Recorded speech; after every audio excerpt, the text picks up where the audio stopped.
Copper bottle ఉన్న water దాని యొక్క ప్రయోజనాలు పొందాలంటే సరైన పద్ధతిలో తీసుకోవాలి, లేకపోతే నష్టాలను తెచ్చిపెడుతుంది. సింపుల్గా కాపర్ బాటిల్ ఉన్న వాటర్ని మీరు దేనితో కూడా మిక్స్ చేయొద్దు. అంటే నిమ్మకాయ నీళ్ళు కలుపుకోవడం కానీ, ఫ్రూట్ జ్యూసెస్ కలుపుకోవడం కానీ, తర్వాత మజ్జిగ, ఇలాంటివి ఎందులో కూడా మీరు ఆ వాటర్ని మిక్స్ చేయొద్దు.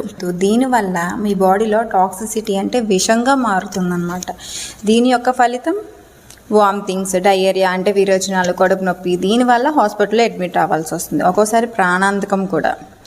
నెక్స్ట్ ఇంకొక విషయం, కాపర్ బాటిల్లో ఉన్న వాటర్ని వేడి చేసి తాగడం, అందులో నిమ్మకాయలు కలపడం, నెక్స్ట్ లేదు అంటే వేడి నీళ్ళు కాపర్ బాటిల్లో వేసి తాగడం, ఇది కూడా చాలా ప్రమాదం. నెక్స్ట్ థింగ్, ఎక్కువ రోజులు కాపర్ బాటిల్లో లేదా అంటే రాగి బిందులో నీళ్ళని నిల్వ ఉంచిన తర్వాత కన్జ్యూమ్ చేస్తారు, అంటే తాగుతారు.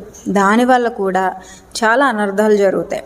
మీరు కేవలం కాపర్ బాటిల్లోనో లేకపోతే ఈ రాగి బిందులో ఉన్న వాటర్ కన్జ్యూమ్ చేయాలి అంటే 8 నుంచి 10 గంటలు మాత్రమే అందులో నిల్వ ఉంచిన తర్వాత మీరు కన్జ్యూమ్ చేయాలి తప్ప మీరు ఎక్కువ రోజులు నిల్వ ఉన్నది కూడా తీసుకుంటే కాపర్ టాక్సిసిటీ ఇంక్రీజ్ అవుతుంది. సో ఎందుకు నిమ్మకాయ నీళ్ళతో కలపొద్దు అంటున్నానంటే, నిమ్మకాయలో ఉన్న సిట్రిక్ యాసిడ్, కాపర్ రెండు కలిపి కాపర్ సిట్రేట్ కింద కన్వర్ట్ అయ్యి బాడీలో టాక్సిసిటీ కింద కన్వర్ట్ అవుతుంది.